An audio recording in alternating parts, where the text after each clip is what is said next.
స్వాగతం TDM 24 news కు. ఈ దేశంలో ఏ విశ్వాసాలు పెరిగినాయో స్పష్టం చేయండి. ఆ విశ్వాసాలు పెరగడానికి, విశ్వాసాలు గల ప్రజలు పెరగడానికి, ఆ సంఖ్య పెరగడానికి ఏం కారణమో చేయండి.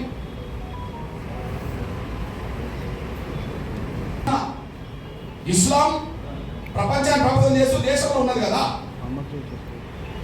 ఆ ధర్మంలో లోపం ఉంటే ప్రపంచాన్ని ఎందుకు ప్రభావితం చేస్తుంది? క్రైస్తవ ధర్మంలో లోపం ఉంటే ప్రపంచాన్ని ఎందుకు ప్రభావితం చేస్తున్నది? మన ధర్మంలో సత్యం ఉంటే ఎందుకు బయటికి వెళ్ళలేకపోయినా? మన లోపానికి కారణం ఏంటి? ఈ దేశ వ్యవస్థలో, మన ధర్మంలో కుల వ్యవస్థను ఎప్పుడైతే సమర్థించడం మొదలు పెట్టామో అక్కడి నుంచి ఒక మాయ మచ్చగా, ఈ కుల వ్యవస్థలో అందరూ సమానం కాదనే భావనతో ప్రత్యేకంగా దళితులను మనుషులుగా చూడకుండా వ్యవస్థగా, అంటారు వాళ్ళుగా చూడడం వల్ల ఎవరొచ్చి మా ధర్మం గొప్పదని ప్రచారం చేస్తే, ఎవరొచ్చి మా ధర్మంలో సమానత్వం ఉన్నదని ప్రచారం చేస్తే, ఎవరొచ్చి మా ధర్మంలో అసమానతలు ఇవ్వని ప్రచారం చేస్తే, అసమానతలు గురవుతున్న వర్గాలు సమానత్వం. ఇక్కడ మీ అన్నగా చెప్తున్నా, నేను 1950 ఆర్డర్, రాష్ట్రపతి ఆర్డర్ రాజ్యాంగ విరుద్ధం కదా, రాజ్యాంగ విరుద్ధంతో పాటు అది వివక్ష కదా. రాజ్యాంగ విరుద్ధం ఎందుకు అంటున్నా? ఆర్టికల్ 25 ఈ దేశ పౌరులకు వాళ్ళు ఇష్టమున్న మతాన్ని ఎన్నుకోవచ్చు, వాళ్ళు ఇష్టమున్న మత విశ్వాసాలు కలిగి ఉండవచ్చు అని చెప్పి ఆర్టికల్ 25 చెప్తున్నది కదా, ఆర్టికల్ 25 చెప్తున్నది కదా. అదే సమయంలో ఆర్టికల్ 14, 15 ఏం చెప్తున్నది? సమానత్వం హక్కు అని చెప్తున్నది కదా. లింగ పరంగా, మత పరంగా, కుల పరంగా వివక్ష ప్రదర్శించద్దు, పార్టీలందరి పట్ల సమానంగా చూడాలని చెప్పి ఆర్టికల్ 14, 15 చెప్తున్నారు కదా. మత స్వేచ్ఛ ఉన్నది, సమానత్వం అందరినీ సమానంగా చూడమని ఉన్నది. మరి ఇప్పుడు దళితులు మాత్రమే క్రైస్తవ మతంలో తీసుకుంటే ఎస్సీ హోదా రద్దు అవుతుందని ఎట్లా ఆర్డర్ వస్తుంది? ఎస్సీ హోదా రద్దు అవుతుందని చెప్పి ఎట్లా ఆర్డర్ వస్తుంది? ఆ ఆర్డర్ని సమర్థిస్తూ ఎట్లా తీర్పు వస్తుంది? నేను ఎందుకు ఈ మాట మాట్లాడుతున్నా అంటే, ఈ దళిత వర్గం నుంచి ఇప్పటికీ భక్తులే,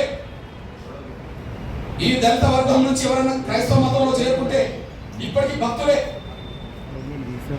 కానీ క్రైస్తవ మతాన్ని ప్రచారం చేసే, క్రైస్తవ మతాన్ని ప్రచారం చేసే అన్న బ్రాహ్మణులు ఉన్నారు. వివక్షతో కూడిన ఆర్డర్, ఆ వివక్షతో కూడిన ఆర్డర్ రావడానికి కారణం ఏంటి? అప్పుడు ఇప్పుడు మత బోధకులు అగ్రకులాలే నా ఆరోపణ. అప్పుడు 100 ఏళ్ల క్రితం చరిత్ర, ఈనాటి చరిత్ర, 100 ఏళ్ల క్రితం చరిత్ర, ఈనాటి చరిత్ర.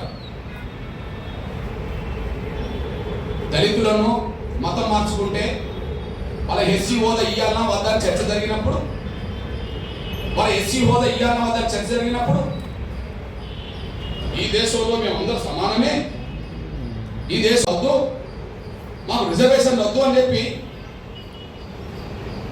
రాజ్యాంగ సభల్లో చర్చల్లో పాల్గొన్నది క్రైస్తవులుగా, భక్తులుగా మిగిలిపోయినారు.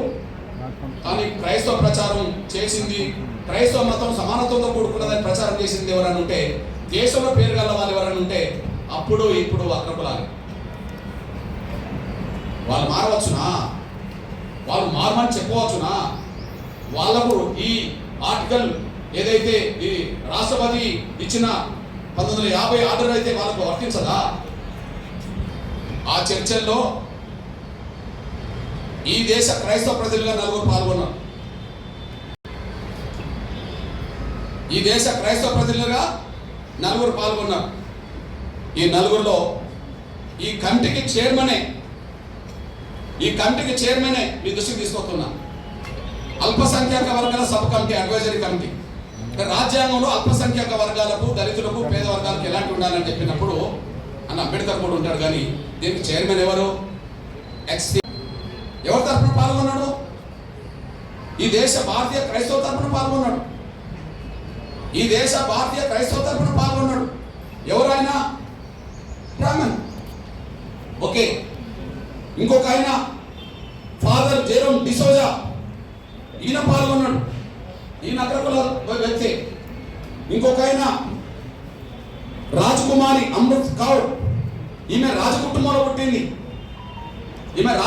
పుట్టింది. అట్లనే పీకే సాల్వే, ఈయన కూడా అగ్రకులస్తుడే. వీళ్ళు నలుగురు ఈ విభేదాలు లేవు, మాకు రిజర్వేషన్ వద్దు, మాకు ఎస్సీ హోదా వద్దని చెప్పి అగ్రకులస్తులు చెప్పారు కదా. అంటే ఇప్పుడు చెప్పండి, అంటే హిందూ దళితుల తరపున అంబేద్కర్ పాల్గొన్నాడు, ఎదుగుతూనే పాల్గొన్నాడుగా. హిందూ దళితుల తరపున ఇందులో ఇదే కమిటీలో జగ్జీవన్ కూడా పాల్గొన్నాడు. హిందూ దళితుల తరపునేగా. హిందూ దళితులు ఉంటాడు, అంబేద్కర్ ఉంటాడు, జగ్జీవన్ రావు ఉంటాడు. కానీ హిందూ దళితుల తరపున వాళ్ళు మాట్లాడతారు. క్రైస్తవ తరపున మాట్లాడలేదా అంబేద్కర్ అంటే మాట్లాడిన చరిత్ర నేను చెప్తాను. కానీ ప్రత్యేకంగా క్రైస్తవ తరపున మాట్లాడాల్సిన నిర్ణయం ఎవరు తీసుకోవాల్సి వచ్చింది? ఈ దేశంలో క్రైస్తవ తరపున ఎదిగిన వాళ్ళే. మరి అప్పుడు దళితుల నుంచి క్రైస్తవులు ఎదిగిన వాళ్ళు ఎవరు లేరు కదా,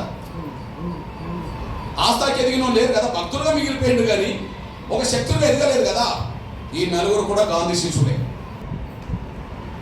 గాంధీ చేసిన మోసం వల్ల హిందూ దళితులు మోసపోయారు, దళిత క్రైస్తవులు మోసపోయారు. ఏం మోసం? హిందూ దళితులు ఎక్కడ మోసపోయారు? హిందూ దళితులకు ప్రత్యేక నియోజకవర్గాలు ఉండాలని కమ్యూనల్ అవార్డు వచ్చింది కదా. కమ్యూనల్ అవార్డు రద్దు చేయించడం కోసం కదా గాంధీ నిరాదీక్ష చేసింది. ఆయన బతికించడం కోసం కదా అంబేద్కర్ రాజీపడాల్సి వచ్చింది. అంటే ప్రత్యేక నియోజకవర్గాలు పోయినాయి కదా. ఎస్సీ నిలబడ్డ నియోజకవర్గాల్లో ఎస్సీలే ఓట్లు వేసుకొని గెలిపించుకోవాలని పోయింది కదా. ఇది గాంధీ కదా. అంటే హిందూ దళితులను మోసం చేసింది గాంధీ కదా. హిందూ దళితుల జీవితాలు అడ్డుకున్నది గాంధీ కదా. అగ్రకులాల క్రైస్తవ పెద్దలతోనే కదా. వీళ్ళు ఈ నలుగురు గాంధీ శిష్యులే కదా. అంటే దళిత క్రైస్తవులకు ఆనాడు మోసం జరగడానికి, దళిత హిందువులకు మోసం చేయడానికి గాంధీ పడిన కుట్ర కారణం కదా. ఇది వాస్తవం కదా, ఇది వాస్తవమే కదా. అదే సమయంలో మీ అన్నగా చెప్తున్నాను, అంబేద్కర్ అయిపోయిన మొదటి నుంచి నిర్దిష్టాన్ని ఉన్నది. అంబేద్కర్ అయిపోయిన మొదటి ఆయన హిందూ దళితులనే పాల్గొన్నాడు ప్రతి చోట. ఆయన ఎన్నికలు నిలబడ్డా హిందూ దళితులుగా నిలబడ్డారు. రిజర్వేషన్ సీట్ల నుండి 56, ఆ తర్వాత 2 నెలలు కూడా తర్వాతనే చనిపోయాడు. అంటే అంతకు ముందు బౌద్ధ మతం తీసుకోవడానికి ముందు, అంటే చనిపోవడానికి 2 నెలల ముందు కూడా ఈయన హిందువే కదా. అంబేద్కర్ హిందువేనేగా, అఫీషియల్గా హిందువునే కదా. ఎస్సీ రిజర్వేషన్లో హిందూ దళితులనే, ఎస్సీ నియోజకవర్గంలో హిందూ దళితులు కాకపోతే అప్పటికి బౌద్ధ మతంలో ఉన్నోళ్ళకు కూడా ఎస్సీ హోదా లేదు కదా. సిక్కు మతం ఉన్నోళ్ళకి ఎస్సీ హోదా లేదు కదా. అంబేద్కర్ పోటీ చేసిన నాటికి ఒక దళితులకు, హిందూ దళితులకు మాత్రమే పోటీ చేసే అవకాశం ఉన్నది కదా.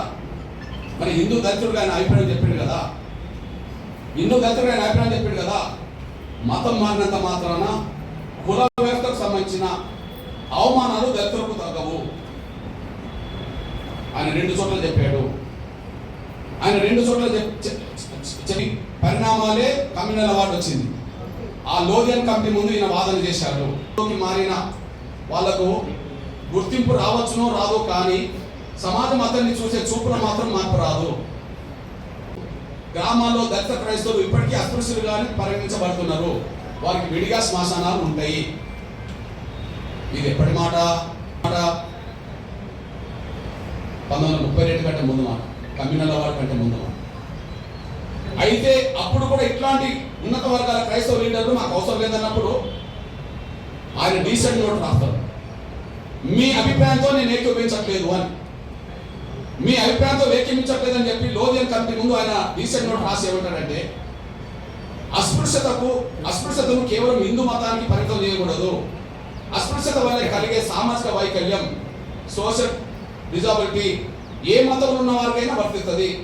కేవలం క్రైస్తవులని ముద్ర వేసి వారిని అణగారిన వర్గాల జాబితా నుండి తొలగించడం అన్యాయము.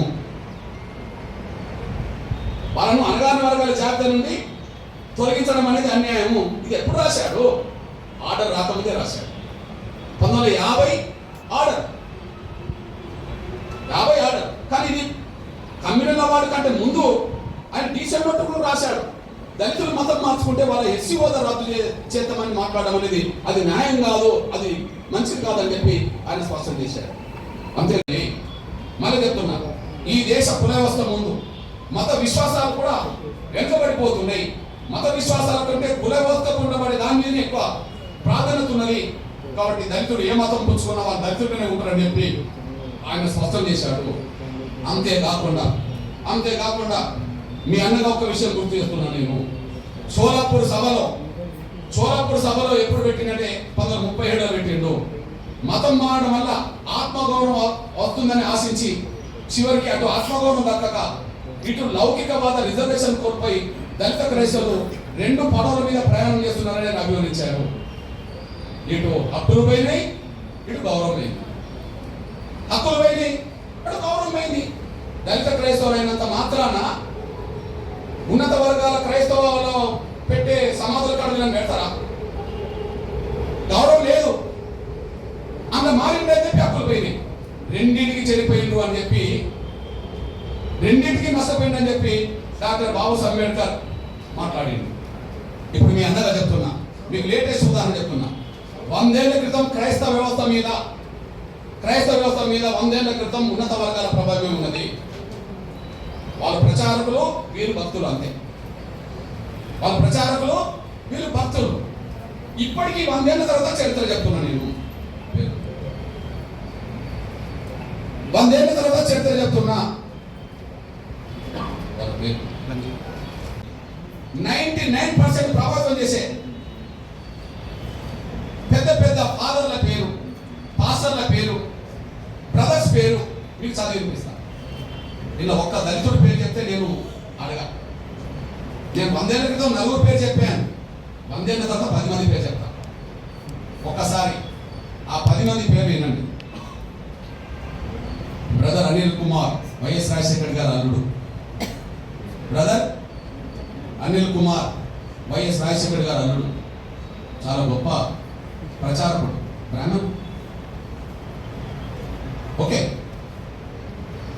ఆయన పెద్ద ప్రచారకుడు అని చెప్పి మా బ్యాచ్, ఆయన గొప్ప ప్రచారకుడు అని చెప్పి వీళ్ళు వెళ్తారు. అక్కడ దాకా ఎదురు వీళ్ళు, కానీ ఎక్కడికి వెళ్తాం? ప్రచారకుడు ఎవరు అని. ఇప్పుడు మీరు చూడండి, ఒకే చోట ఉండి 100ల చోట్ల వీడియో, అది కెమెరాలు పెడతారు. ఏంటిది? డిజిటల్ సంబంధించిన పెట్టి లక్షల మందిని ప్రభావితం చేసే బ్రదర్ సతీష్ కుమార్, లక్షల మందిని ప్రభావితం చేసే brother Satish Kumar OC cop. Okay, OC cap.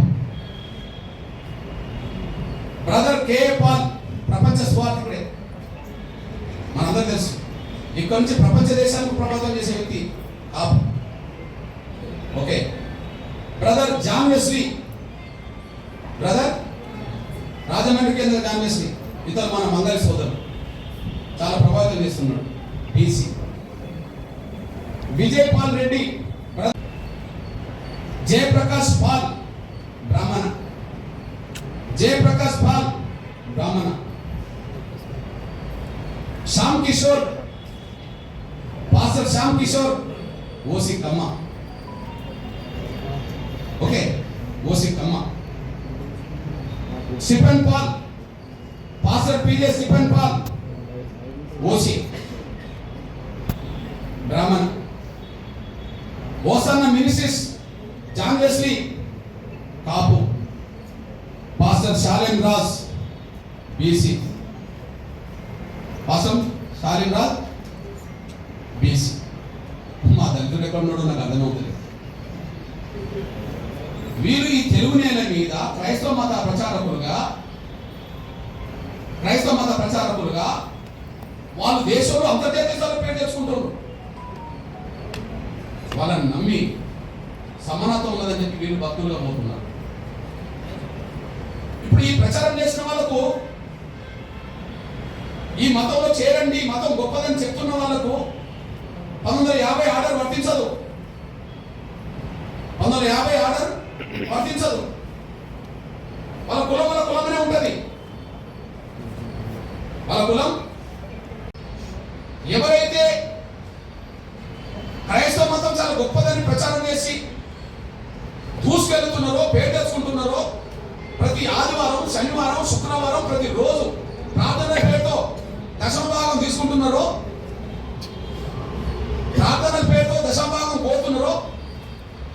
దశభాగం ఇవ్వకపోతే కూడా దేవుడు అంగీకరిస్తాడని చెప్పి మన భయప్రాంతం గురేస్తున్నారు. వాళ్ళకు ఈ ఆర్టికల్ ఈ రాష్ట్రపతి 1950 సంవత్సరం ఆర్డర్ వర్తించదు. ఆర్డరు మేము గొర్రెలం కదా, వర్తిస్తాయి. దళితులు వాళ్ళు గొర్రెలాగా భావించుకుంటారు. వాళ్ళు వర్తించ వీళ్ళ అసలు ఆర్డర్ రాజ్యాంగ విరుద్ధం అన్న నేను. ఆర్టికల్ 14 కు 15 కు విరుద్ధం, సమానత్వ స్వేచ్ఛకు విరుద్ధం, ఆర్టికల్ 25 కు విరుద్ధం. బ్రాహ్మణులు మాత్రం క్రైస్తవ మతం పుచ్చుకోండి ప్రచారం చేయవచ్చునా? కాపులు, కమ్మలు, రెడ్డోలు క్రైస్తవ మతం పుచ్చుకోండి, ఇందులో గొప్ప ధర్మం ఉంటే ప్రచారం చేయవచ్చునా? దశభాగం పేరుతో వాళ్ళు బాగా వెలికేసుకోవచ్చునా? దళితులు మాత్రం మతం మార్చుకుంటే వాళ్ళు ఎస్సీలు కాకుండా పోతారా? బ్రాహ్మణులు అయినప్పుడు, క్రైస్తవ మతం పుచ్చుకున్న వాళ్ళు బ్రాహ్మణులు ఎవరైనా ఉన్నప్పుడు వాళ్ళు ఓసీలు అయినప్పుడు, క్రైస్తవ మతం పుచ్చుకున్న వాళ్ళు కమ్మలు అయినప్పుడు వాళ్ళు ఓసీలు అయినప్పుడు, కాపులు ఓసీలు అయినప్పుడు, ఓసీలు ఉన్నప్పుడు, రెడ్లు ఓసీలు ఉన్నప్పుడు వాళ్ళు ఈడబ్ల్యూఎస్ రిజర్వేషన్ వర్తిస్తున్నాయి కదా, అంటుంది కదా. ఎస్సీ యాక్ట్ వర్తించదు, రేపు రిజర్వేషన్ కూడా వర్తించమని మీరు తీర్పుని చెప్పారు కదా ఆర్డర్ పట్టి. TDM 24 కి సబ్స్క్రైబ్ చేసుకోండి. వార్తల కోసం